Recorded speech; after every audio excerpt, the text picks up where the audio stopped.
Alright, this is the extension of the frugal life, the bicycle lifestyle. Like I stated before, I don't own a vehicle. I've been living without a vehicle for 10 years, and my main means of transportation is a bicycle. Today I'm going to educate you as much as I know about bicycles to help you spend your money, get the money's worth of what you pay for. Okay? I'm going to educate you on the bicycles that I have. I started off owning a bicycle.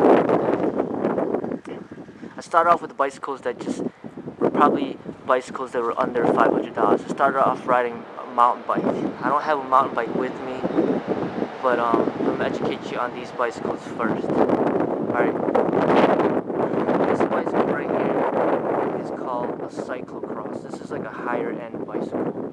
This is the most I ever spent on a bicycle. This bicycle's worth about $1,300.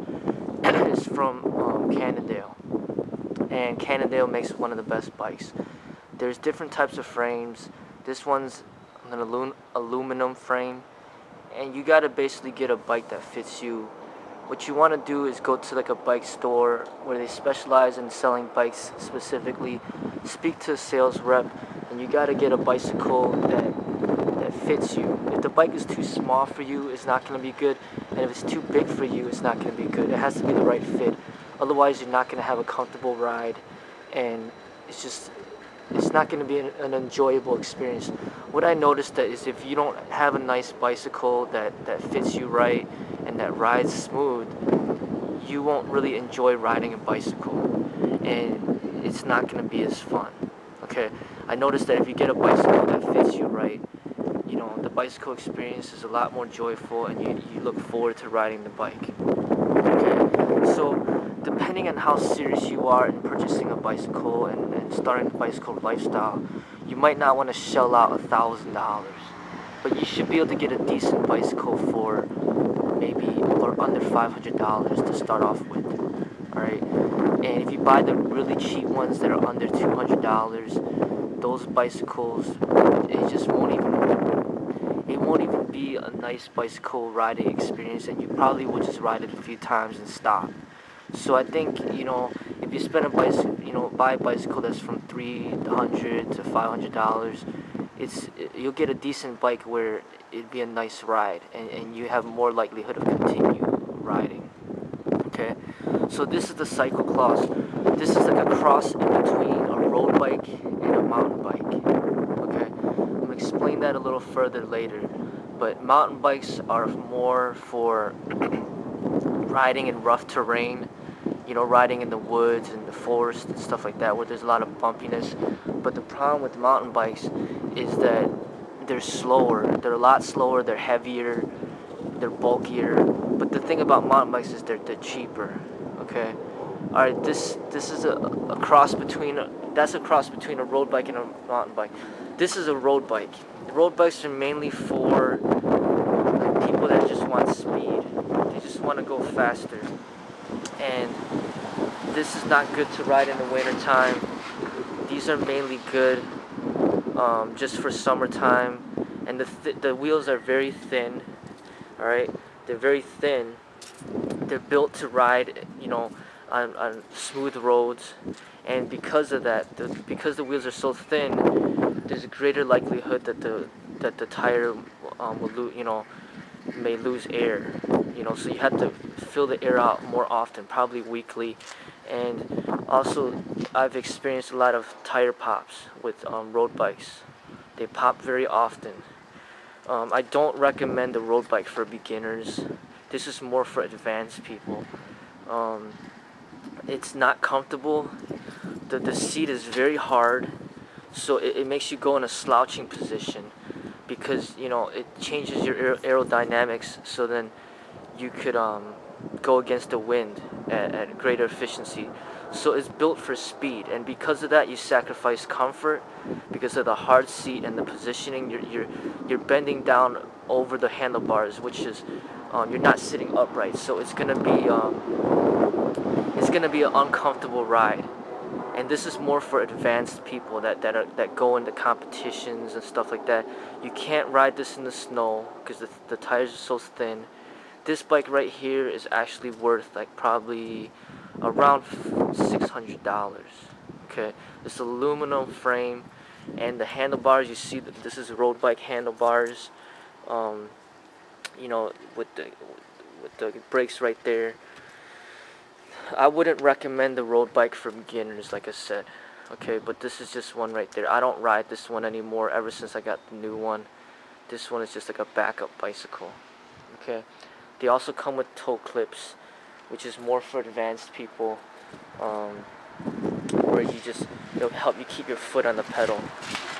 So that's the road bike. Alright, this one right here, it's closer to like a hybrid. Alright, this is like this is close to a mountain bike, and it has features of a road bike because of the thin tires. Alright, this bike I used to ride, but I gave it to Jenny because it didn't fit me right. It was just too small for me. And we changed the seat on it to, you know, for better comfort for women, because women have like wider hips, they got bigger butts, and they need wider seats in order to be comfortable when they ride. And when she was riding a bike with a small seat and hard seat, her butt would start hurting, and she'd complain all the time. She'd get bruises and stuff, and she wouldn't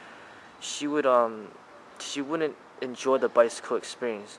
But when we got her a softer seat, she really enjoyed bike riding, and I think that's, you know, very important, you know, for comfort. If you're not comfortable when you ride, you're not going to enjoy bike riding. Alright, and you notice that the handlebars are higher up. Alright, so this makes the person sit upright more.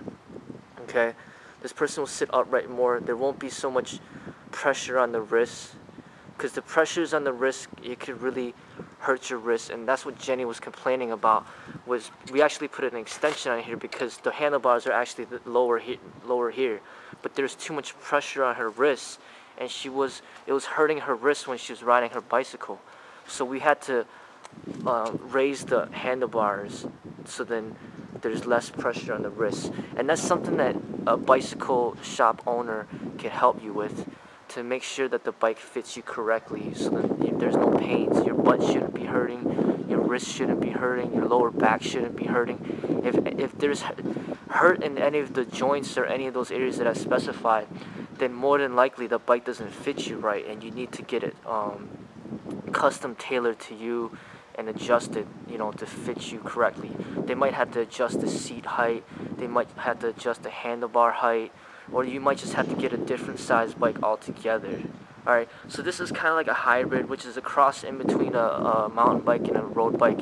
And what that is it's quicker, it's faster than a mountain bike. Okay, it weighs a little less, and the wheels are thinner than a mountain bike, but not as thin as a road bike. So it's in between, and these are built for speed and comfort combined. Okay, these you could actually ride in the wintertime too, which is nice. Okay, this one's a Cannondale brand. It's a higher end brand. So this bike right here is gonna run about $700. All right, it is a higher end expensive brand, but there are cheaper ones out there like Gary Fisher. You could probably find one for like $350. Okay, so these right here, I'd say it's good for beginners. I recommend this over a mountain bike. The mountain bikes are just really heavy and slow. These will give you more speed. Okay. Alright, so there goes that. Alright, here's the higher end bike that I ride. I just bought this not too long ago. Like I said, it's a $1,300 bike. Alright, I put a bike rack on there as well. And the seat is harder. You know, it kind of replicates more of a road bike. It's a harder type of seat. And the harder seat that you get, that means you're going to go faster, because you're not going to be bouncing up and down as much. Okay, the handlebars are kind of looking like the road bike, like this, but has a lot of mountain bike features. You see the wheels right here, they're thicker and they have knobs. Okay, this makes the wheel a lot stronger, a lot less likely to pop.